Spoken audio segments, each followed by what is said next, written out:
गतवर्षीच्या गाळप हंगामामध्ये माजलगाव मतदारसंघासह जिल्ह्यातील साखर कारखान्यांनी शेतकऱ्याच्या ऊसाला केवळ 2,775 रुपये भाव दिलेला आहे। खरं तर या भावाच्या लढाईमध्ये साखरेला 40 रुपये किलो आणि 4,000 रुपये क्विंटल भाव असल्याचं कारण सांगून ऊसाला भाव देण्याचं टाळलेलं होतं। शेतकऱ्यांनी 2,775 रुपयाला टन प्रमाणे कारखान्याला ऊस गाळपासाठी दिला, परंतु कारखानदारांनी 14 दिवसात ऊसाचे पैसे शेतकऱ्याच्या खात्यावर वर्ग केले नाहीत। अनेक दिवस शेतकऱ्याला चक्रा मारायला लावल्या। तसेच ऊसतोड कामगार ठेकेदार यांना देखील त्या ठिकाणी त्यांच्या कामाचे पैसे दिले नाही। केवळ साखरेला भाव नाही हे कारण सांगून त्यांनी कोणाचेही पैसे देण्यासाठी जाणीवपूर्वक टाळाटाळ केली, उशीर केला आणि साखर मात्र गोदामात ठेवली। अलीकडे सर्व साखर कारखान्याची साखर गोदामात असताना साखरेचे प्रचंड भाव वाढले।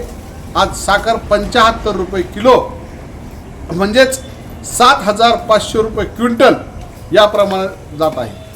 अशा परिस्थितीमध्ये शेतकऱ्याकडून तुम्ही 4,000 रुपये क्विंटलचा भावाचं कारण सांगून 2,775 रुपये दरानं ऊस नेलेला आहे, परंतु आता त्याच्यामध्ये तब्बल 35 रुपयाची वाढ किलो मागं झालेली आहे आणि क्विंटल मागं 3,500 रुपयाची वाढ झालेली आहे। या परिस्थितीमध्ये जो काही कारखान्याला झालेला फायदा आहे, आज कारखान्याकडे साखर असून ती साखर विक्री केल्यानंतर कारखान्याला जो प्रचंड फायदा होणार आहे, नफा होणार आहे, या नफ्यावर या कारखानदारांचा डोळा आहे आणि या कारखानदाराचा असा डाव आहे की हे सगळे जे काही साखर आहे ती साखर विकलेली दाखवून ह्या नफा जो आहे तो पूर्ण नफा गडप करण्याचा त्यांचा डाव आहे आणि हा डाव शेतकरी कामगार पक्ष कदापि यशस्वी होऊ देणार नाही।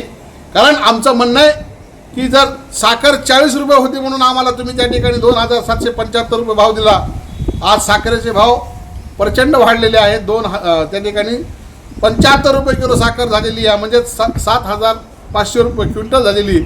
त्याच्या प्रमाणात जर बघितलं तर आम्हाला वाढीव 2,500 रुपयाचा हप्ता मिळणं गरजेचं आहे, परंतु काही साखर अगोदर विकली असेल किंवा इतर काही खर्च झाला, आम्ही या ठिकाणी सरळ मनानं किंवा सरळ ह्यानं 1,500 रुपयाचा अंतिम भाव या ठिकाणी या कारखानदाराला मागत आहोत आणि जर कारखानदारानं 1,500 रुपयाचा अंतिम भाव दिला नाही तर येणाऱ्या काळामध्ये हे साखर त्या ठिकाणी जिल्ह्याच्या बाहेर जाऊ दिली जाणार नाही, हा इशारा देण्यासाठी आज आम्ही या ठिकाणी निवेदन उपविभागीय अधिकारी साहेब यांना दिलेलं आहे आणि या निवेदनाची दखल घेऊन प्रशासनानं आमच्या मागण्या मान्य नाही केल्यास तीव्र स्वरूपाचं आंदोलन करण्यात येणार। शेतकरी कामगार पक्षाचा विजय असो। शेतकरी कामगार पक्षाचा विजय असो।